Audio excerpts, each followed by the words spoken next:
being. It takes us deeper and deeper and deeper into itself. Now, the very nature of now, which is the changeless, we confuse it, and I find this very, very often. People who even read the book, The Power of Now, they still confuse the present with the now.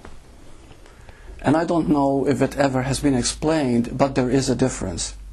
So let me say this, that the now is changeless because it is not confined to memory. The present is memory.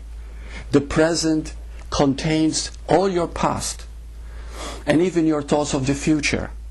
In fact, you can live in the present and still be experiencing the past in your body from whatever you've experienced emotionally, you see? The now is the container of the present. We have to see that. So therefore, when the present becomes total 100%, it becomes itself a container. Container means it embodies the memory and everything that is happening within it, but it itself is. Okay? So therefore, the very nature of the changeless now is called love. But please feel it out, and if there are any questions, do not take my words for it, because then it's not fair to your own heart. Let yourself feel it, and forget what you've studied or read, because that does not help. We're going into the feeling of it. The best way to explain how now is love, take a mother who's just given birth. That's the only explanation that comes first thing. And she's holding the baby in her arms, and at that moment, all the pain that she's gone through and the discomfort and debilitation of her body does not matter anymore. There's only the child. And at that moment, that's love. You see? So love is the changeless moment in which there is no memory. In other words, what is love itself? We're talking about real love, okay? True love, not emotional love. True love is a selfless love. In other words, there is no ego in it. Okay? It's forgetfulness of self. Now, the very nature of that love is to be free. And so love expresses us freedom. So let's go back to being. Being, therefore, has the qualities of love and freedom within it as a natural expression. Now, love and freedom are not emotions. They are not things. They just are the very nature of the unchanging now. And the unchanging now is eternal, because it's unchanging. Now, it is actually timeless. So we're talking about something here that the mind cannot really grasp, but we can feel it. We can feel it in our heart. So we're talking about love and freedom in their true natural state. So, and this is the beautiful thing, you begin to understand that love gives us that freedom. And freedom gives us what is called our own reality. Now please, let's understand that. There isn't our own reality per se, because there's only one reality, and that is being. Okay? However, because we have the ability to feel, the ability to be free. See, one great gift that we've been given is that we have freedom, the freedom of being. Okay? We have that freedom. But that freedom is also embodied with love, and therefore it does not restrict us. You see? So if you see a person full of problems, misery, blah, blah, blah, I hate life, I hate people, what happens? What is happening there? They have love and freedom. And through that freedom, they created that life, their individual reality. Are you with me? So we have the freedom to create misery or happiness. We have that freedom. And that freedom is the gift that has been given us.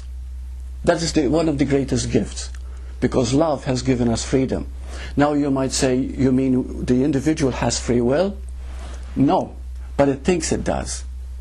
Because there's only one will, the will of being. And that one will, the will of being, is made up of love and freedom. That accompanies everything. So being itself is our true home. Being is what we call heaven, the kingdom of God. Okay? So when we feel when we feel free and we do not know that we think we have a free will of our own.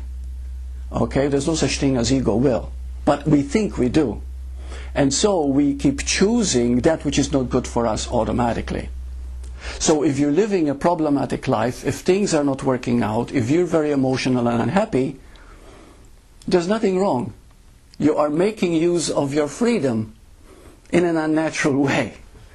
Okay? And what I've learned, you see, I've been doing this hypnotherapy, or I call it one-on-one session or super sentience. I've been doing it now for 30 years, and I've met a lot of people, and I keep meeting people all the time. And one of the things that is absolutely clear, is that everybody creates their reality. So what is a person objecting to or complaining or feeling bad, oh, this is happening to me? No, it is not happening to you. It is being created by you. Because when I talk to them, they say, why is this happening to me, and why is life like this? Now, okay, let's explore this life that you're talking about. And then I find out these patterns, these beliefs, this thinking that is producing the very thing they're complaining about. But they're not aware of their inner dialogue. They're not aware of their thoughts. They're not aware of how they think. See, we are completely free. In our being, we are completely free. You see? And so how life is exhibiting itself to us is really how we are seeing it. And that is the freedom that we have. And that is so beautiful. So you can blame God, life, you can blame anything at all. But you see, you have the freedom because you in your being are God. Because there's only one being. So here we go into the one will. There's only one will. We call it the will of God. Okay, there's only one will. There isn't a free will individually. And that one will is the one will that we want more than anything. The will, love, and freedom. Those are the two things. These two, love and freedom, are really one. Okay? But we call it being. But being. Just being. You see? When you listen and you're in your silence and you feel good, you're in your being. When you relax, you're in your being. When you're feeling that love flowing through you, you're in your being.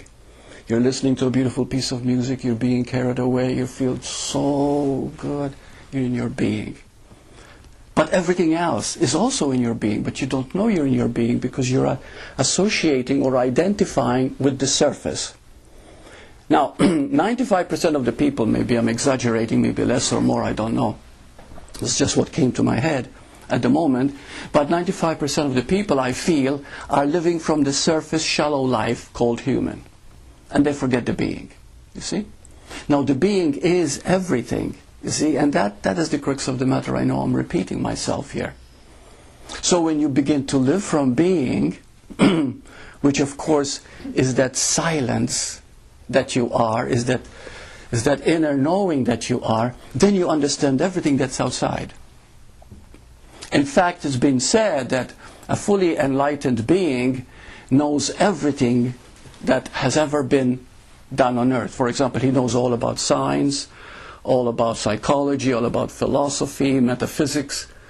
It embodies everything. Because once you have the knowledge of being, you have all knowledge. There's nothing that can supersede being, you see? Being is all.